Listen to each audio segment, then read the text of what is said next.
સુરતમાં pre monsoon કામગીરી નામે મીંડું, પાણીથી તરબતર રસ્તા પરથી પસાર થતા વિદ્યાર્થીઓ મજબૂર। શિક્ષણ મંત્રી સુરતના હોવા છતાં વિદ્યાર્થીઓની હાલાકીમાં કોઈ ફેર પડ્યો ન હોય તેવું ચોમાસાના સામે આવ્યું છે, કારણ કે પાણી ભરેલા રસ્તામાંથી વિદ્યાર્થીઓએ જીવના જોખમે પણ પસાર થવાની ફરજ પડી રહી છે। બીજી તરફ કતારગામમાં નબળી પ્રી મોન્સૂન કામગીરીનો ભોગ પ્રજા બની રહી છે।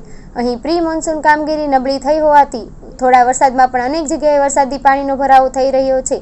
વરસાદી પાણીનો યોગ્ય નિકાલ ન થતાં વિદ્યાર્થીઓએ સ્કૂલે અને ટ્યુશન જવામાં મુશ્કેલી પડી રહી છે। દર ચોમાસાની સમસ્યા પણ તંત્ર અને શાસકો સમસ્યાના હાલ લાવવામાં નિષ્ફળ ગયું હોવાનો આક્ષેપ થઈ રહ્યો છે। પાલિકાના વિપક્ષે આક્ષેપ કર્યો છે કે સુરત સ્માર્ટ સિટી અને વિકસિત શહેર છે તેવી ખોટી જાહેરાતો અને બેનરો મોટી વિકાસની વાતો કરી રહેલા ભાજપ શાસકો આ સ્થિતિ માટે જવાબદાર છે। વર્ષોથી આ સમસ્યા ચાલી આવે છે, તેને ઉકેલ કરવામાં શાસકો અને તંત્ર નિષ્ફળ ગયું છે, તેનો ભોગ સ્થાનિકો બની રહ્યા છે। આ ઉપરાંત સ્થાનિકો પણ આ સમસ્યાનો કાયમી હલ માંગી રહ્યા છે। મારું નામ યોગેશ જાદવાણી। કઈ જગ્યાએ પાણીની સમસ્યા? સુરતના કતારગામ વિસ્તારમાં ડભોલી હરિદર્શનનો એરિયા છે, એમાં આજકાલની વર્ષોથી કમર સુધીનું પાણી ભરાય છે। સ્થાનિકો વારંવાર આ કમર સુધીનું જે પાણી આ વિસ્તારમાં હરિદર્શન વિસ્તારમાં ભરાય છે એની રજૂઆતો વારંવાર કરે છે। જ્યારે વિદ્યાર્થીઓ સ્કૂલે જતા હોય ત્યારે યા તો પોતાનું સ્કૂલ બેગ છે એ ખંભે મૂકે, યા તો બિચારા માથે લઈને સ્કૂલે જાય।